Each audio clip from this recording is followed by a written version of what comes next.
Christmas celebrations లో special attraction అంటే అది శాంటా క్లాస్. తెలుగు రాష్ట్రాల్లో మన క్రిస్మస్ తాతగా పిలుచుకునే ఆ స్పెషల్ పర్సన్ గురించి ఇప్పటికే చాలా కథలు ప్రచారంలో ఉంటాయి. చిన్నారులకు బహుమతులు ఇచ్చే నికోలస్ యొక్క చిత్రం అతని శాంటా క్లాస్ గా చేసింది. క్రమంగా ఇది క్రిస్మస్ తో ముడిపడి పిల్లలు ఇప్పటికీ శాంటా అంటే బహుమతులు ఇస్తారని ఎదురు చూస్తుంటారు. శాంటా క్లాస్ నిజంగా ఉన్నారా లేదా అనే అనుమానాలు పక్కన పెడితే ఇప్పుడు ఆయన ఉంటే ఇలానే ఉంటారు అని శాస్త్రవేత్తలు అందరినీ ఆశ్చర్యపరుస్తున్నారు.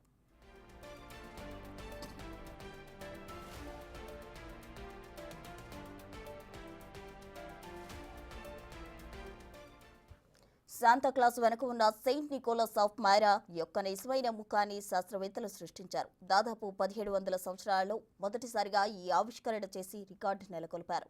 సైంటిస్టులు కొత్త సృష్టితో తొలి క్రైస్తవుడైన సెయింట్ నికోలస్ ముఖాన్ని ఇప్పుడు ప్రపంచం చూడగలుగుతుందని హర్షం వ్యక్తం చేస్తున్నారు.